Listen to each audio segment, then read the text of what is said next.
Welcome back, everyone. Becas again for the third game of the day. We're going to be playing Oirbo.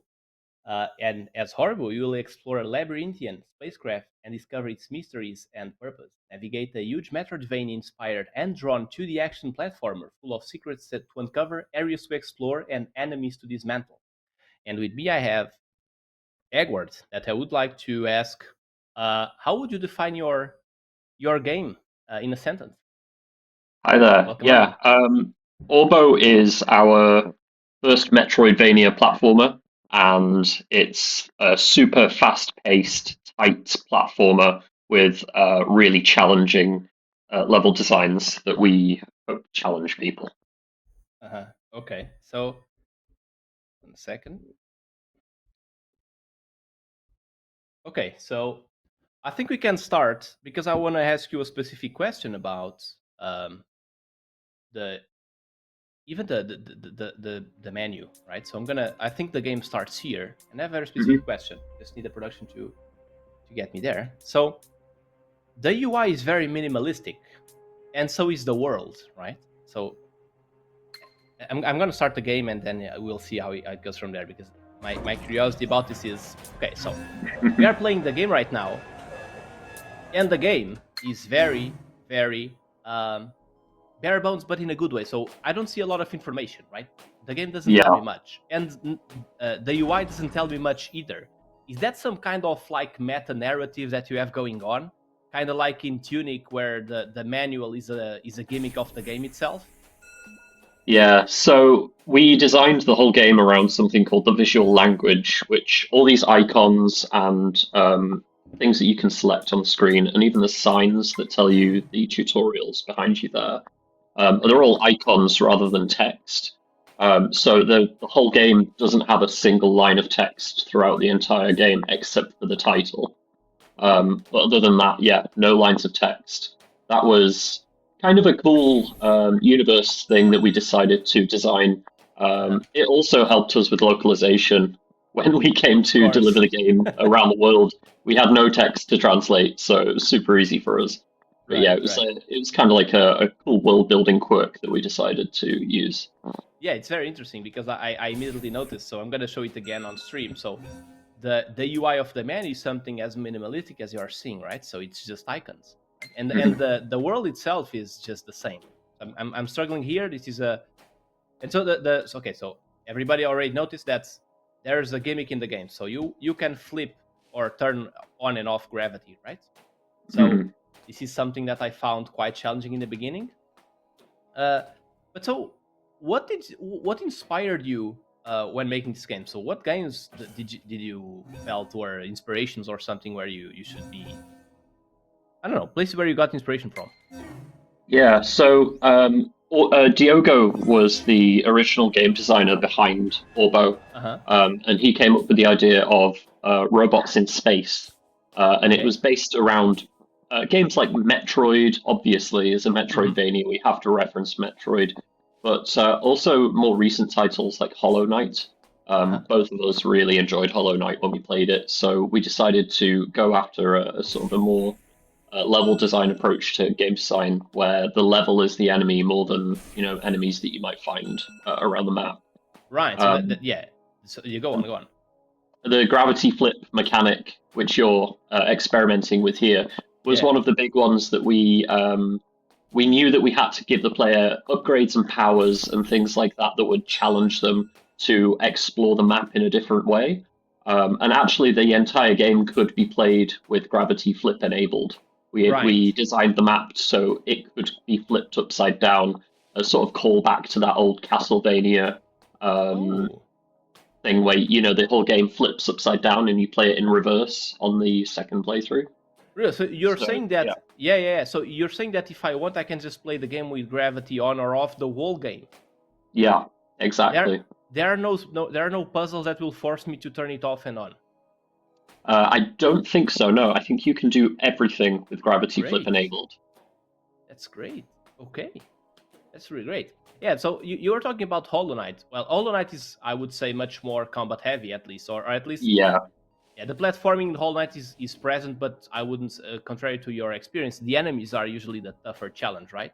Except in very specific places. Like here, it seems like the platforming is the main character, or the main enemy. Right. Sorry. Yeah, that's right. We wanted the whole world is built around this spaceship that has kind of become corrupted, and you're the last robot on the spaceship that's still sane. So we wanted the spaceship itself to feel like the enemy. There are enemy NPCs throughout the game that you will fight, but ultimately the entire game is built around the spaceship itself being your foe that you have to fight. Okay, so in the sense that the level is the main antagonist, if you want the platforming, this is it's all very very similar to Celeste, for example, right? Yes, exactly. Yeah. Yeah. Okay. Cool. Yeah, so someone in chat is telling that this resembles Super Meat Boy as well, which I can understand the absolutely. To a degree. Yeah, I loved Super Meat Boy. Again, one of the big influences, and of course the square character being the the main reference to that. Exactly. Easy to animate, I'll say that. Well, let me tell you that the game looks gorgeous, right? Like the things work very, very well in terms of the UI. Like at first, I actually, not gonna lie. So I found the UI a little bit weird at first. I was like, I mean, this is hard to navigate. But at a certain point, like there are not so many decisions for you to make, right? In terms of like the menu, for example. So it's simple enough.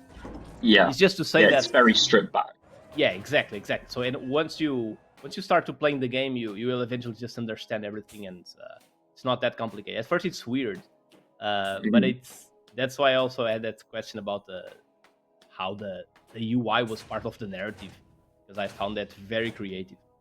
Yeah, this is actually, I'm the artist and animator for the game, and this is my first game.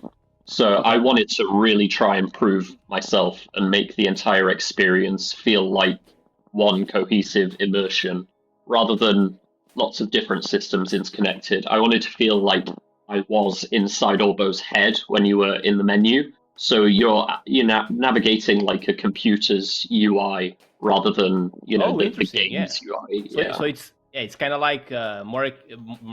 It's like you are speaking in binary, even through the icons you use are kind of like in binary in that regard, right? So it's like it's this or that, and not much information besides that. Yes, exactly.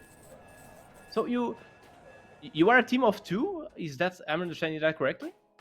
Yeah, we do have an audio designer that we contracted, but other than that, it was myself and Diogo, who's a Portuguese developer, and we developed the entire game ourselves. Yeah. Cool. Okay.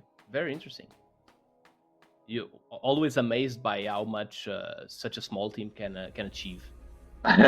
Lots of years of sacrifice were put into this game. Right. So yeah, it's nice to hear that people are so happy with that. Yeah, I'm seeing some some people on chat celebrating your success here. How this went from a PlayStation Talents in 2019 game to now a full-fledged game. So honestly, congratulations as well. Thank you. Yeah, Diogo had developed a few games before, and I'd quit my job to become a full-time artist, and he assured me that this game would be released. So we went ahead with that as like, this cannot be one of those indie games that sort of stays in early access forever. It has to come out. A little bit a leap of faith there, but I think it was a smart decision, right? Yeah. Okay, what have I done? Okay, here we are. Okay, so you've just beaten the intro level, and now the game properly begins, and you'll find that you might not be as powerful as you once were. Yes, I can see that. Oh, now that's tough. Okay, so... Oh, I was not expecting that. Okay. I am already missing my double jump. Yeah, you'll have to go and find that ability again, I'm afraid. Makes sense, yeah.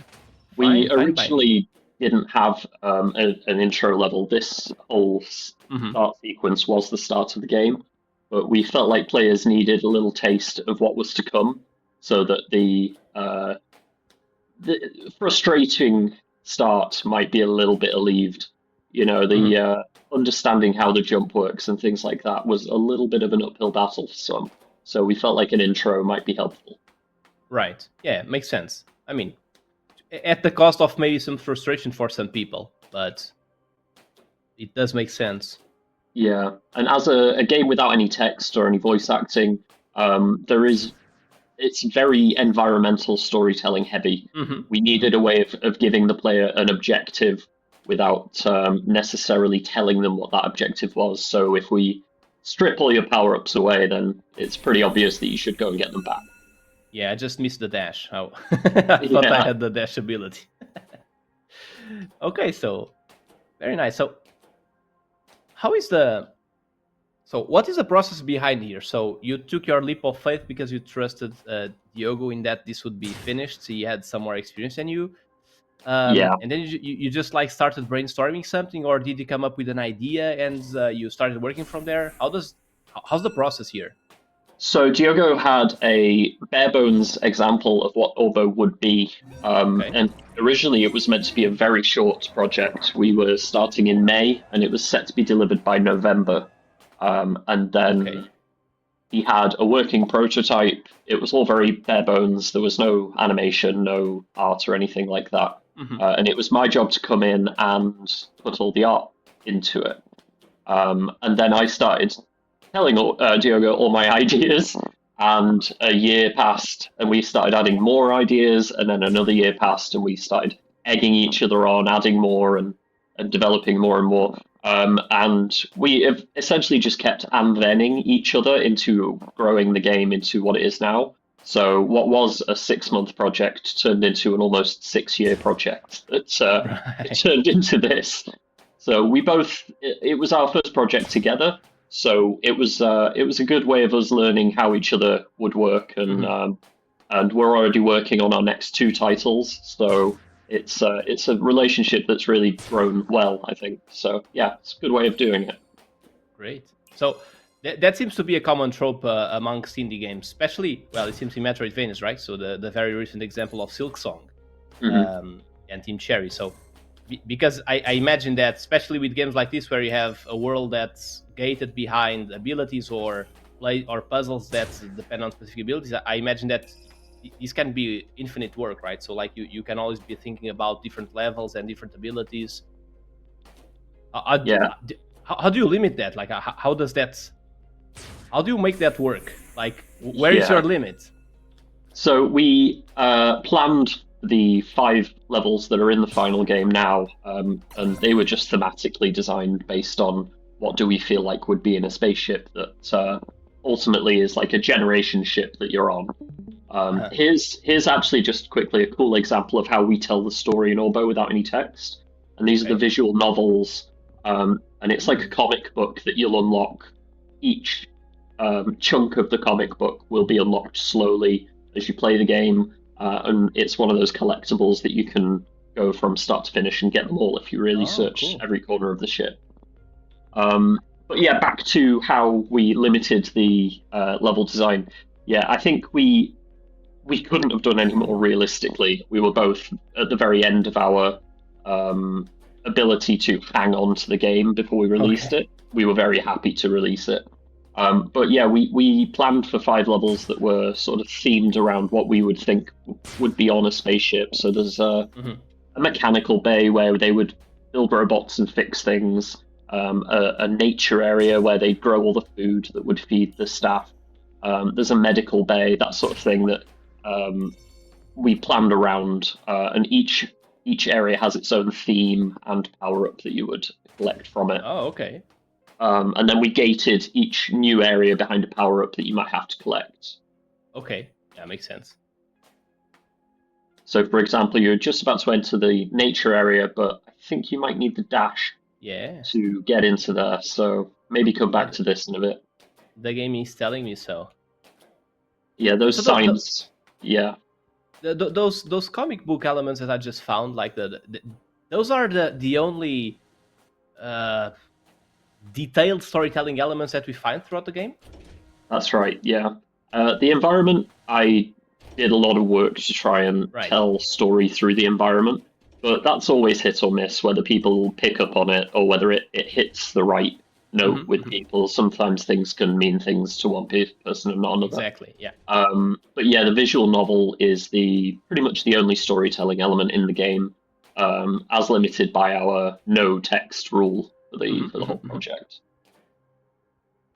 This is interesting. So the no text rule came like. So how did that came about? So it was like kind of like one of those situations where you go to a game dev jam and like this is the rule, no text, or did you guys just? It was like that. Diogo originally had that in the very beginnings of the plan. I never quite asked him why. I just thought it was a cool idea.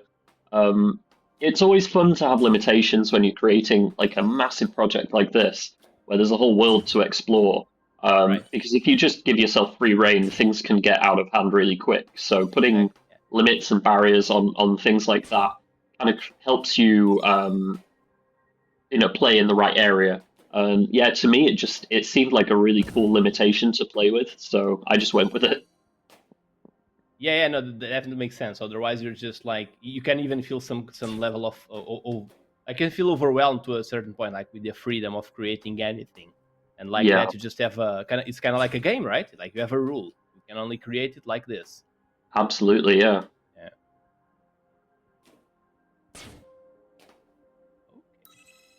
I find that enemies are also, at least at this point, right? So, in a way, enemies are a way for us to explore the world and not so much a threat, or at least that's how I'm feeling like they are being for me.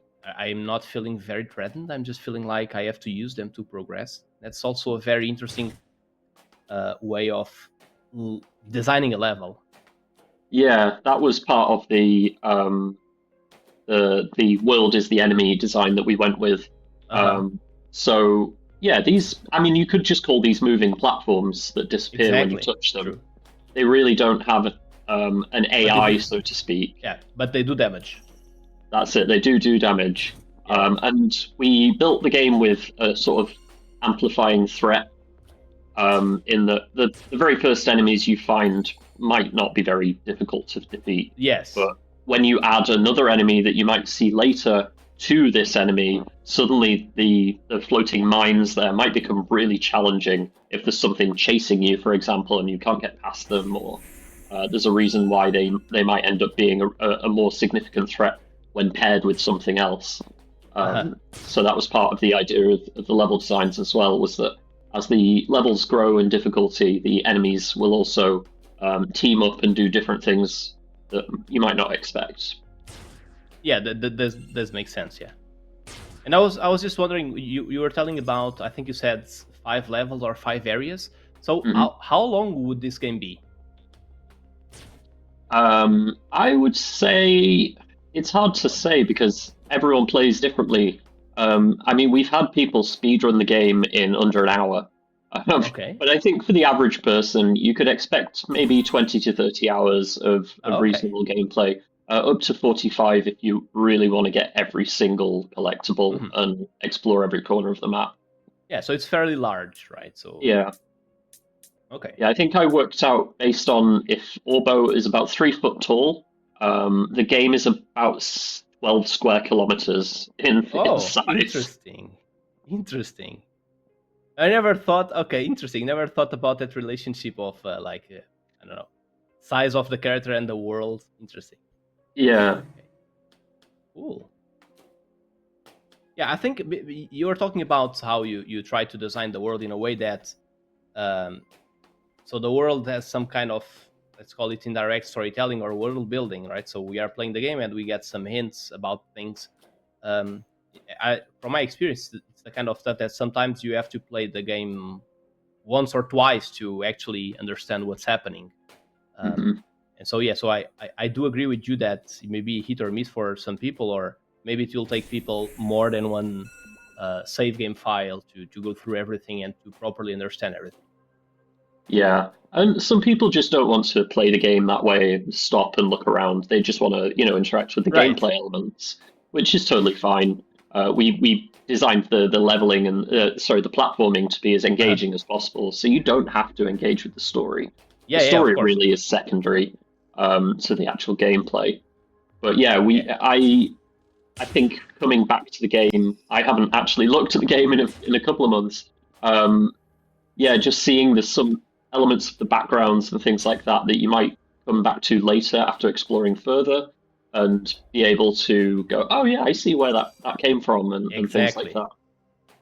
Yeah, I'm saying I usually ask these questions because I'm a huge lore nerd. So when I'm playing games like, I don't know, I'm going to use Hollow Knight as an example. So I'm usually, especially on second or third playthroughs, I'm always looking at everything like what's on the background, what's this, what does this enemy mean to the whole narrative. So and here I can see that happening quite often, right? So like for example, I'm struggling a bit with the platforming because I would say I'm better at combat and platforming usually, Yeah. which means that in my first interaction with the game, I'm actually not being able to grasp everything about what's happening in the background or what are the enemies doing or what do they mean, right? Mhm.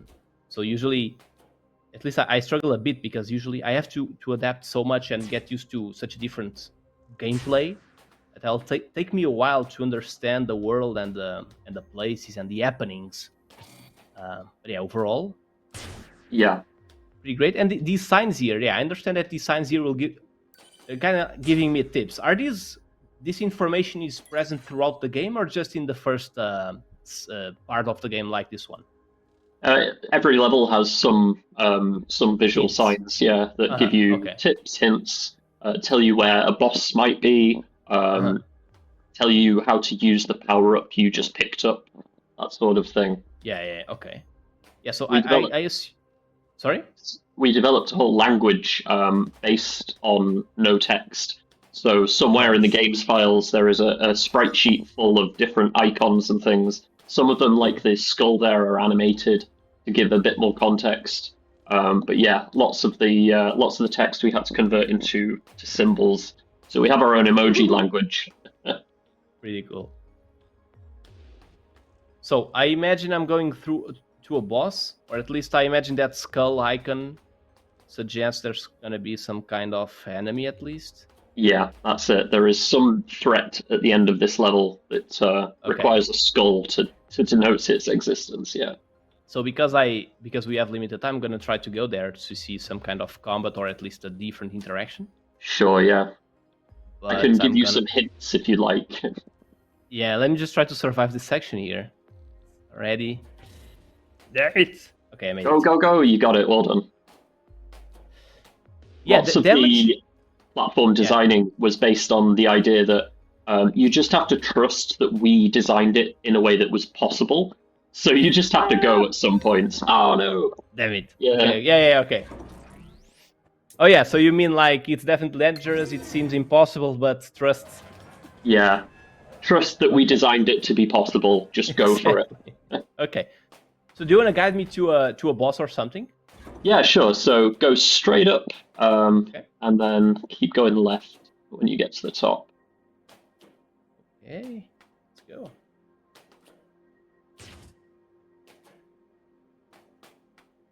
Left, right. That's it. Yeah. Whoop. Keep going. Yeah.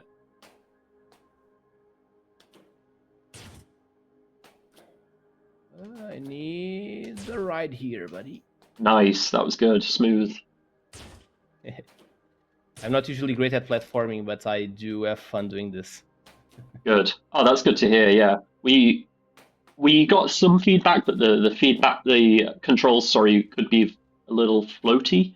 But we actually liked that design because it gave you a lot more control over the vertical position of your character. And we felt Yeah. like it suited the space theme as well. And that's what I was hoping you'd do. You missed the last one, but yeah, we designed that Oh, whole yeah. section so you could just completely hammer them. Should I go down? Go left again, yeah. Left. Okay. You're going to have Yeah, to do so- that laser section again. Yeah, I think what people mean by float is the ability for you to create to move the character on the air, right? Yeah. Imagine Actually, that. go right so that if you go back the way you came. It's just so that if you die, there is a save point a bit closer. Damn it. Ah, okay. Good idea. So yeah. And that's Keep why going it's- right here. And just there should be a save point. Oh. Yeah. Okay. I'm sometimes very reckless as well, so. So like sometimes I should look down and see if I. Okay, there is no fall damage. No fall yeah. damage. We are a robot in space, right? Yeah. Yeah, your vertical actuators absorb all that or whatever. Right. Yeah, makes sense. So nice. Because of that idea of being able to control the character in the air and maybe traversing levels using, well, you call it moving platforms, right, or enemies. Are there? So imagine, can I go through a level in a different way than the one you intended? Yeah, once you've got some power-ups, you'll be able to traverse a few different ways of getting to the end. So if you go down instead of left. Okay, yeah. Close, right. There are a few different methods of getting to the end, and I'm sure there's even ways that we haven't intended that are still totally possible. I know what speedrunners are like. They'll break your game completely if they can, so... That's their job. Yeah, exactly. We did design it hoping that people would find a way of breaking everything, so... Right. So speed testers are actually sometimes good beta testers, probably. Mm-hmm. Yeah, absolutely. We did advertise for speedrunners to get involved with beta testing very early on. So we hoped that some people would find ways of breaking through. Exactly. Okay, this is tricky, but I think I can go now. That's it, exactly, yeah. That's what I was saying, is like, if you trust that we've designed it in a way that can be done, as soon as that top laser turns off, you can just go. Right. So if you want to go down and right, and just land on that little nook there, and then wait for that laser at the bottom to fire, and then drop down onto the mine. Oh, so close. Close. But I'm in danger. I'm in danger here, so I'm trying to not lose any HP here. Okay. Go. Okay. I'm gonna go. Oh, damn it. Okay, so I have to wait for him to come back. Tricky. Yeah. Damn. Damn. Yeah. See, it's a challenging platformer. We didn't want to make it too easy. Yeah, no, that's sorry. Left or right? I think it's left, right? Go left, yeah. Yeah, there's a lift. Yeah. No, I mean it's the main gimmick of the game, right? So the platforming, being challenging is something that I think it's cool. I mean, yeah, you definitely get a feel for the game as well after a little while of playing. I sucked at the game when I started, and now I could probably beat half of it with my eyes closed. Just I played it that much. Yeah, I mean, we are talking about speedrunners. That's something that they usually do, right? So they play games so much that they will eventually just go through. usually just have to be patient with these games, right? You have to Yeah. adapt a little bit, understand the world. I think there's a misconception about these games sometimes, which is these are games for kids or something like that. Sometimes they're very frustrating for a very small kid to play, maybe. Yeah. But at the same time, they are a good opportunity maybe to train. Yeah, you definitely grow some reflexes and some twitch reactions playing this. Yeah. But yeah, we to speak to that, we did design the whole game around having as lower age rating as possible. So there aren't any violent scenes. There's nothing too scary that happens inside the game. Nice. Oh, nice. Made it. Yeah, that's one of those unintended interactions that's perfectly valid, but that wasn't the actual way that the puzzle was designed. So, right, so you can continue now and going down. Oh, so I had to go through that way because I pressed some buttons to open some kind of gate. That's it. Right? Yeah, there's a door just down here that you'll have opened. Okay, if you continue to the right. This way? Yeah, and down you go. Okay. Down, yep. Yeah. There we go. Now is the next section. I also really like the music. It gives me a lot of 90s and 80s vibes. It's very chill. Yes. Yeah, Stephen was our sound designer for the game. And he was very standoffish, but everything he delivered was just spot on. I think he played the demo for a while and then designed music after he'd played. So he got a really good feeling for it and designed really solid music for us. We were very happy with what he delivered. It's great, yeah. The intro is also very epic. Oh, damn it. Okay, but the gate I just opened remains open, right? So I can just go down. Yeah. Originally, we did have it so that gates would close if you died, but it was far too punishing. People really didn't enjoy it. Maybe in an optional hardcore mode. Yeah. We did discuss, in the future, if things go well, then we would add modes and like a boss rush mode, that sort of thing to the game. Right now, we've decided to just focus on new designs and new games, but it's always something we would be willing to come back to. Yeah, of course. I do follow some Metroidvania communities, especially Hollow Knight, and there's definitely people who would enjoy a tougher challenge. Mm-hmm. Yeah, I mean, I sucked at the game. I'm not very good at the game, so for me it's challenging enough, but there are some people who really blow my mind with how good they are. They can pick something like this up and just play it immediately. It's crazy. Right.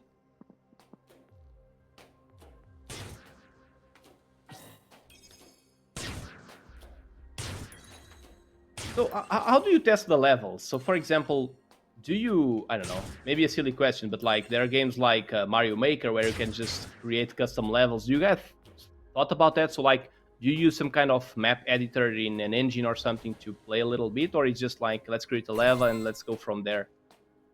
So yeah, we designed the whole game in Unity, and that allows us to just edit something and play it, edit something and play it.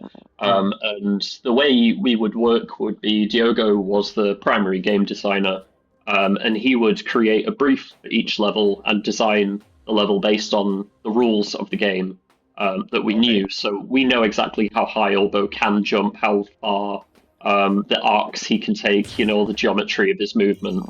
And he designed levels based on that. And then he would deliver me a blank sheet, basically, of the level design. So it's just purely functional level design. And then I would play that and give feedback, any notes. We might change things here and there.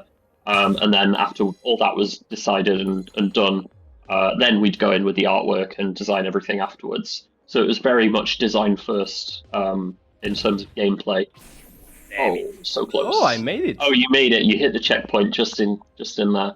Nice. If you go up, you'll get some health. Oh, okay, cool. Also, question on chat. No, there is no fall damage, right? So I actually tried falling before. I think I got that health before because you did.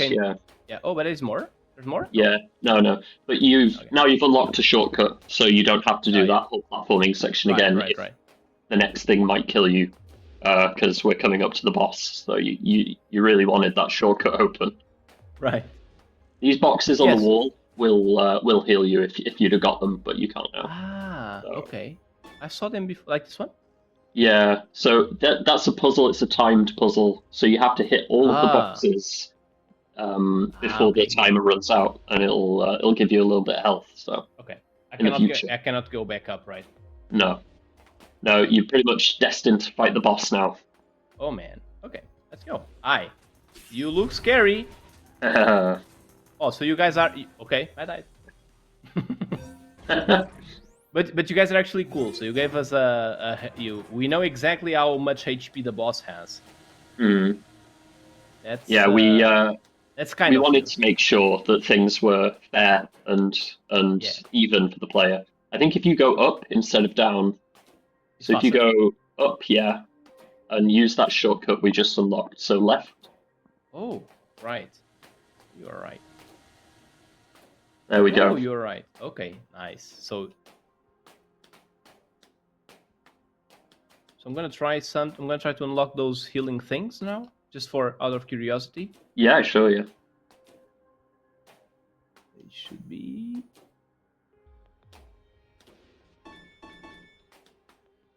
Nice. Okay, interesting. Yeah, because I saw those elements in the walls, but I didn't understand them properly because I don't think I've touched them all ever. Okay, so. Okay. Yeah, he's kind of tough, but there is logic to him. So once you've figured him out, let's try. So you're gonna use his arms. Oh damn it! Okay. Yeah, I have to study him a bit. He's a tough one. Yeah. What time is it? Okay. I think we have maybe 10 minutes, so let's try. Yeah.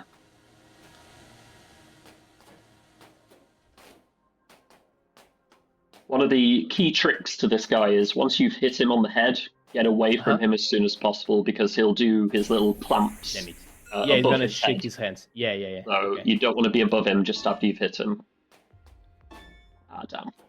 Oh, I missed one. You missed one, yeah. Great. Okay, let's go. Okay. Okay, and then he's coming. Okay, I cannot break those. And the music is great again. Yeah, we love the music track for this one.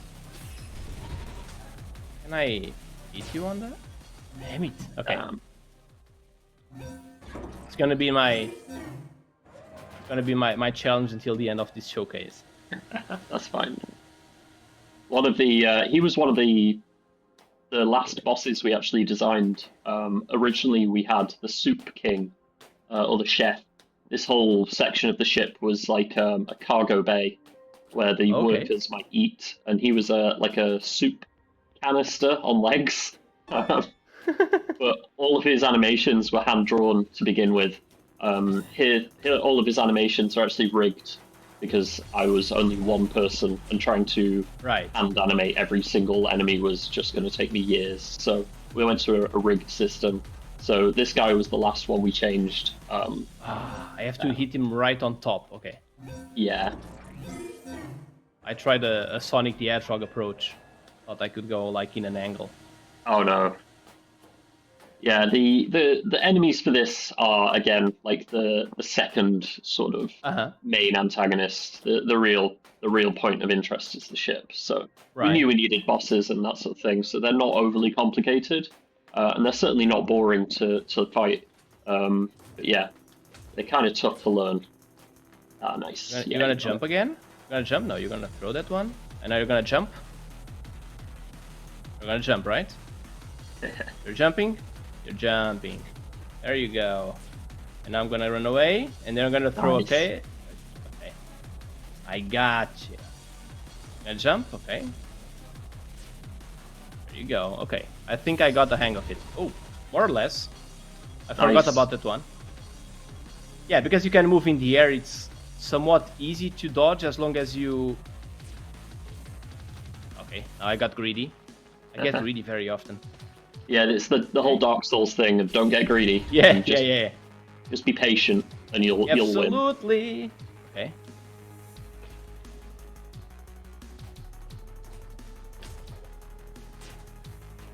Okay. Nice. I am confident. My heart's going.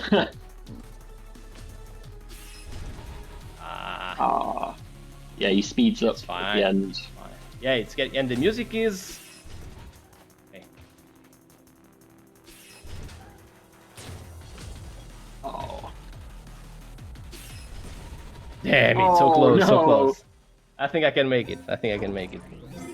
If you can activate the health pickup, some of it might roll into the boss arena, and it might give you a little extra juice towards the end of the fight. Nice tip. Okay, let's try. Oh, damn it! Let's try that. I was asking something. I was gonna ask something. So, the bosses are not, or let's say the combat is not the focus here, right? But it is part of the game. So, are any of the abilities that we unlock a part of? So how should I put it? Should any abilities that unlock be usable in combat? And I'm not just talking about dash, like something that does damage or something that I can use to limit the boss somehow. No, there aren't any actual like combat-focused power-ups. Okay. So there's no like sword attack or shield or anything like that. It's all traversal. Fair enough. But a dodge mechanic will be, for example, the dash can be useful to dodge. That's it, exactly. Yeah. This went really badly. Okay, so see if you can grab the only abilities that can be useful in combat against the boss will be movement abilities. And that's it. Dash and that sort of thing are really handy to get out of the way. Right. Yeah, would be useful against this guy, but I think nice. I can actually hit him twice there. I think if I just time it right. Yeah. Nice. Sure, I can. That's possible. Yeah, you got it. You're coming, buddy. Damn it! But sometimes he breaks. He's tricky. He's a tricky fella. Damn it! Don't get greedy, because I always get greedy. Okay, the boxes are fine.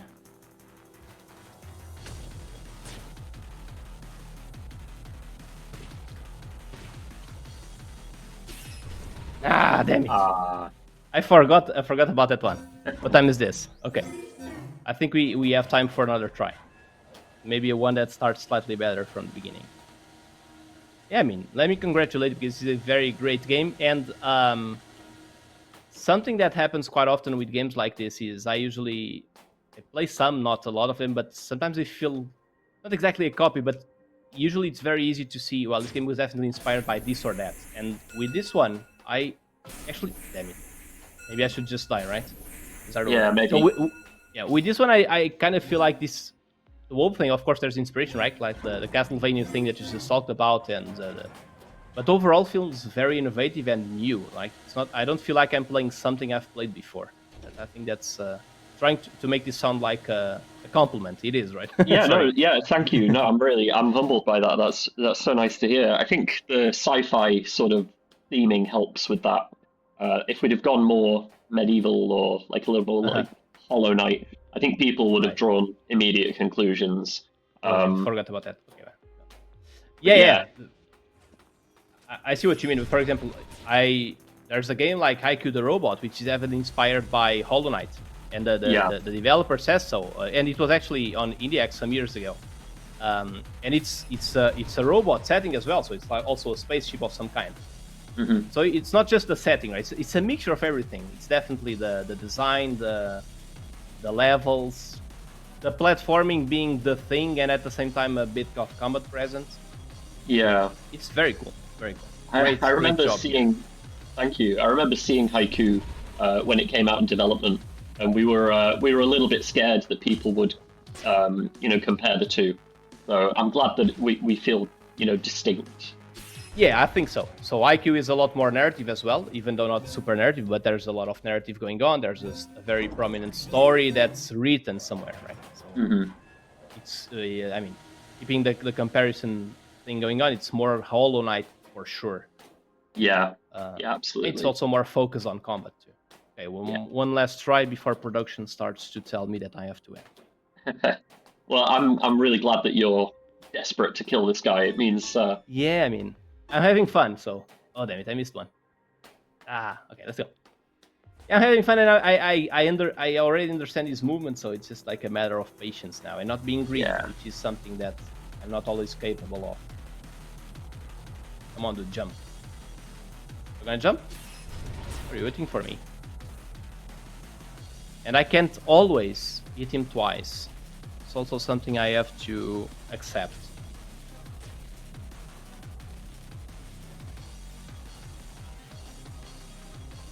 Come on. Damn it. Tricky one. What time is this? Okay. Let's try. I'm invested. I may keep on going in the afternoon. Not on stream, Cool. but now I'm invested. At least this guy have to go down. It's a very rewarding boss to defeat because you do get your first power up directly afterwards. And that feeling of having a power up again is so nice because you feel so restricted without anything. Yeah, I feel very powerless, honestly. Yeah. At this point. So I have another question before we end. So this game is right now on Steam, and I imagine on PlayStation. Any other platforms? Yeah, it's also available on GOG, Epic Games, Nintendo Switch, and Xbox. Oh, great! So everywhere. Yeah, anywhere you can play games, you can play Oirbo pretty much. Right. Yeah, our developer was very, he's very good, so he was really well versed in porting the game over. It was designed from the very beginning to be ported, so he did a great job of that. Dude. I got greedy again. Damn it, let's go.